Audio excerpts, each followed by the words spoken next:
చెప్తున్నాం, మనం కూడా జ్ఞాపకం చేసుకోవాలి. అందరినీ ప్రార్థనలో దేవునికి మహిమ కలుగును గాక. 3వ అధ్యాయానికి వచ్చేద్దాం. 3వ అధ్యాయము 15వ వచనం. హల్లెలూయా. 3వ అధ్యాయము 15వ వచనం. ప్రతి ఒక్కరికి కుటుంబం ఉందా? ఉంది. ప్రతి ఒక్క కుటుంబం సంఘం. దేవునికి మహిమ కలుగును గాక. హల్లెలూయా. సంఘము కుటుంబం లాంటిది. కుటుంబంలో సమాధానం లేకపోతే సంఘాలలో కూడా సమాధానము కనిపించట్లేదు. ఎంత భయంకరమైన మాటలు, ఎంత భయంకరంగా అల్లర్లు చూస్తున్నాం కదా. కుటుంబంలో సమాధానంతో ఉంటే సంఘం కూడా సమాధానంగా ఉంటది. దేవుడికి మహిమ కలుగును గాక. 3వ అధ్యాయము 15వ వచనం. నేను అంతరంగ పురుషుని యందు శక్తి కలిగి ఆయన ఆత్మ వలన బలపరచబడినట్లుగాను క్రీస్తు మీ హృదయములలో విశ్వాసము ద్వారా నివసించునట్లుగాను తన మహిమైశ్వర్యము చొప్పున మీకు దయచేయవలననియు మీరు దేవుని సంపూర్ణతయందు పూర్ణులగునట్లుగా ప్రేమయందు వేరుపారి స్థిరపడి సమస్త పరిశుద్ధులతో కూడా దాని వెడల్పు, పొడుగు, లోతు, ఎత్తు ఎంతో గ్రహించుకొనుటకును జ్ఞానమునకు మించిన క్రీస్తు ప్రేమ తెలుసుకొనుటకును తగిన శక్తి గల వారు కావాలననియు ప్రార్థించుచున్నాను. దేవునికి మహిమ కలుగును గాక. ఏం చేస్తున్నట్ట? మళ్ళీ ఒక ప్రార్థన నేర్పిస్తున్న మనకి ఇక్కడ. మీరు అంతరంగ పురుషుని యందు శక్తి కలిగి ఆయన ఆత్మ వలన బలపరచబడినట్లుగాను క్రీస్తు మీ హృదయములలో విశ్వాసము ద్వారా నివసించినట్లుగాను తన మహిమైశ్వర్యము చొప్పున మీ హృదయములు దేవునికి స్తోత్రం దయచేయవలనని మీరు దేవుని సంపూర్ణత యందు పూర్ణులనుకున్నట్లుగా ఆయన ప్రేమలో మనము సంపూర్ణ పొందుకోవాలట. దేవునికి స్తోత్రం. ప్రేమ యందు వేరుపారి స్థిరపడి దేవునికి మహిమ కలుగును గాక. పరిశుద్ధులతో దేవునికి స్తోత్రం. మన ఇంట్లో ఎవరు ఉంటారు? పిల్లలు ఉంటారు, పెద్దోళ్ళు ఉంటారు, అందరూ ఉంటారు. ఎవరు వీళ్ళు? ఒక సంఘం. అంటే పరిశుద్ధులతో కూడా దాని వెడల్పు, పొడుగు, లోతు, ఎత్తు ఎంతో గ్రహించుకొనుటకు జ్ఞానముకు మించిన క్రీస్తు ప్రేమను తెలుసుకున్నటకు తగిన శక్తి గల వారు కావాలని ప్రార్థిస్తున్నాడు. దేవుడికి స్తోత్రం. ప్రార్థిస్తూ ఇంకొక మాట కూడా చెప్తుండు మనకు. మనలో కార్యసాధకమైన 20వ వచనం.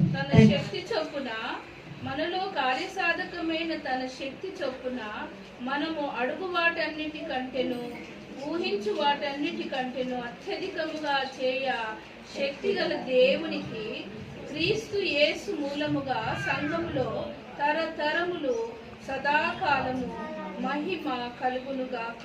హల్లెలూయా. దేవునికి మహిమ కలుగును గాక. మనలో కార్యసాధకమైన తన శక్తి చొప్పున మనము అడుగు వాటి కంటే ఊహించు వాటి కంటే అత్యధికముగా చేయు శక్తి గల దేవునికి స్తోత్రం. హల్లెలూయా. క్రీస్తు యేసు మూలంగా సంఘంలో తరతరములు సదాకాలం ఏముండాలట? మహిమ ఉండాలట. ఆయన ఆశీర్వాదాన్ని విడుదల చేస్తున్నారు. దేవునికి స్తోత్రం.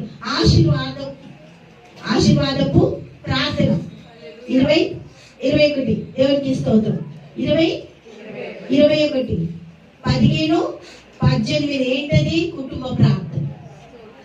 15 18 ఏంటిది? అది కుటుంబ ప్రార్థన.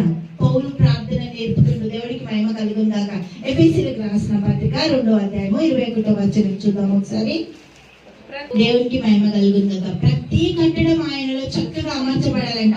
ప్రతి కుటుంబం చక్కగా కట్టబడాలట. దేవుడికి మహిమ కలుగును గాక. ప్రతి కుటుంబాన్ని చక్కగా కడదామని దేవుడు ఎంత ప్రయత్నించినా కుటుంబ వ్యవస్థ తారుమారైతుంది. ఎందుకవుతుంది? దేవునికి మహిమ కలుగును గాక. కుటుంబంలో ప్రార్థన శక్తి తగ్గిపోతుంది. దేవునికి స్తోత్రం. ఎఫెసీయులకు జ్ఞానాన్ని అనుగ్రహిస్తుండు దేవుడు ఇక్కడ. అంటే ఈ 3వ అధ్యాయం అంతా మీరు ఇంటికి వెళ్ళి చదవండి, మనకు సమయం లేదు. దేవునికి స్తోత్రం. హల్లెలూయా. దేవుని గొప్ప గొప్ప కార్యాలు మనందరి జీవితాల్లో వర్ధిల్లింప చేయడానికి 3వ అధ్యాయం అంతా మీరు చదవండి. 4వ అధ్యాయము 15వ వచనం చూద్దాం ఒకసారి. 4వ అధ్యాయము 15వ వచనం. ప్రేమ కలిగి సత్యము చెప్పుచు క్రీస్తు వలె ఉండుటకు మనం అన్ని విషయములలో ఎదుగుతాం. దేవునికి మహిమ కలుగును గాక. ఎట్లా అంట? అన్ని విషయంలో ఒక్కటి కూడా కాదు. దేవునికి మహిమ కలుగును గాక. కొలసీలు 1వ అధ్యాయం 17వ వచనంలో 16వ వచనంలో ఏమంటాడంటే అన్ని సర్వం ఆయనే. సర్వం ఉండాలి, దేవుని బిడ్డ. హాస్పిటల్ ఎవరు ఉండాలి? దేవుని బిడ్డ. ఏ పని చేసినా ఎవరు ఉండాలి? సర్వంలో సర్వం ఆయనే. దేవుడికి లేకుండా, ఆయన ద్వారా కాకుండా ఏది కూడా జరగలేదు. దేవుడికి మహిమ కలుగుందాక. పౌలు భక్తులు నేర్పిన ప్రార్థనలు అన్ని కూడా మనం ఖచ్చితంగా జాగ్రత్తగా తూచా తప్పకుండా మన కుటుంబం కోసము ప్రార్థిద్దాం. దేవునికి మహిమ కలుగుందాక. హల్లెలూయా.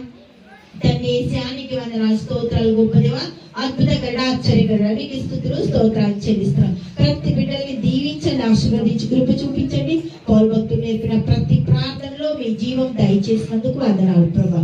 ప్రార్థించే ఆత్మశక్తి బలం మా అందరికీ మీరు అనుగ్రహించినందుకు కృతజ్ఞతలు చెల్లిస్తూ యేసుక్రీస్తు నామంలో ప్రార్థిస్తున్నాము తండ్రి. ఆమేన్, ఆమేన్, ఆమేన్.